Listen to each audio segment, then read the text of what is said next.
हाँ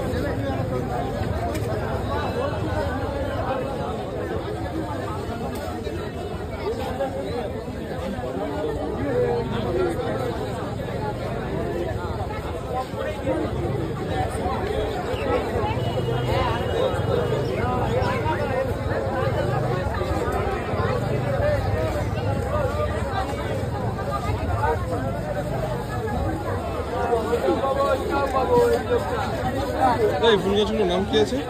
সাদা ফুলগুলোর নাম কি আছে? এই যে ওগুলো 100 টাকা। কি নাম আছে ওটা? ওটা হচ্ছে জুঁই ফুল। জুঁই ফুল।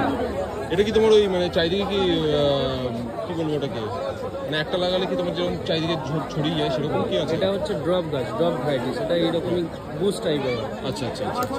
আর বুশ টাইপের আর কি কি আছে? ওগুলো হচ্ছে হাইব্রিড গাছ, যেগুলো দেশি আছে সেগুলো লতিয়ে চলে যায়। আচ্ছা আচ্ছা আচ্ছা। আর এই পার্পল কালারের যে ইয়েটা আছে ওটা হচ্ছে পুরুষ। আচ্ছা, কিরকম কি প্রাইস আছে? ওগুলো 150 টাকা দাম। এটা আছে, এটাও কি বুশ টাইপের? না, এটা লম্বা। আচ্ছা, লম্বা। আচ্ছা, বুশের মধ্যে আর কি আছে তোমার? জবা পাবেন, এটাও পাবেন। এটা বলতে তোর হলুদ কালারটা কি আছে নাম ওটা? এটার নাম হচ্ছে আপনার অ্যালামন্ডা। অ্যালামন্ডা। এর প্রাইস কি আছে? এর প্রাইস হচ্ছে 130। আচ্ছা আচ্ছা। টপ ভ্যারাইটি এগুলো বনসাই। যত বনসাই ফুল গাছ আছে সব এখানে তোমরা পেয়ে যেতে পারো। তুমি এখানে প্রতি রোববার করে আসো।